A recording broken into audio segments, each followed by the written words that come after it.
این چیه؟ 50 میلیون. برگه های طلاقم بابا. به خدا برگه های طلاقم. چکشون کن.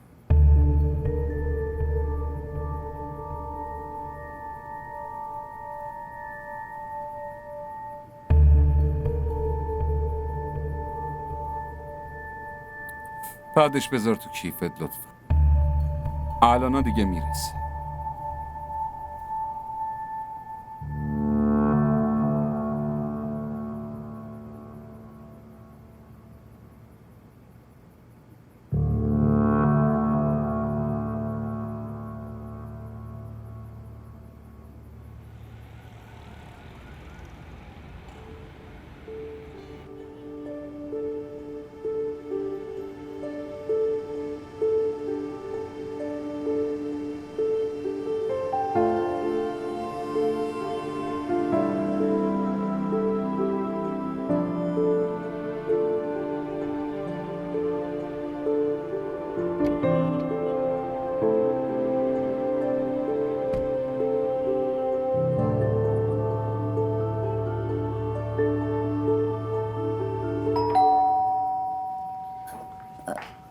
ببخشید یادم رفت بهش بگم.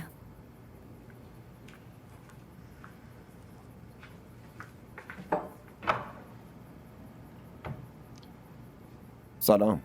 میتونم بیام داخل؟ بفرمایید آقا شهر.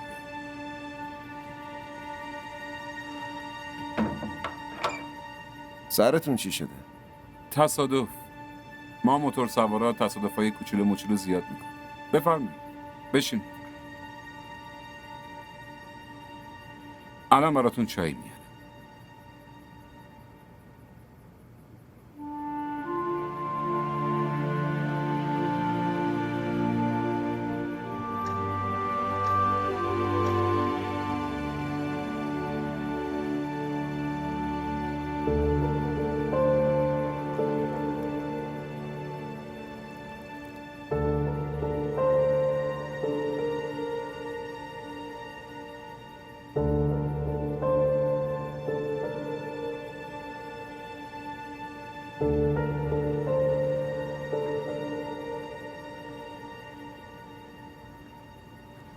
چای.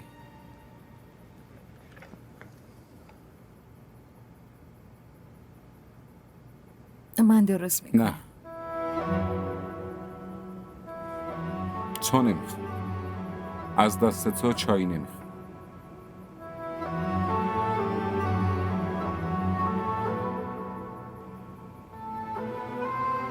شکر؟ یه قاشق.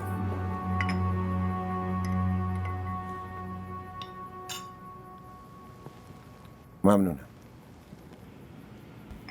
شکر؟ من نمیخورم. باید بخوری.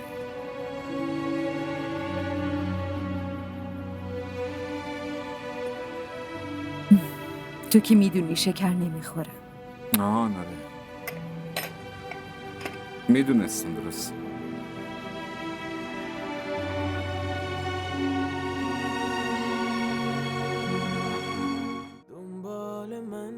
همراه ما باشید و فراموش نکنید که سابسکرایب کنید تا بهترین سریال ها را با دوبله فارسی از تلویزیون دیدی تیوی تماشا کنید.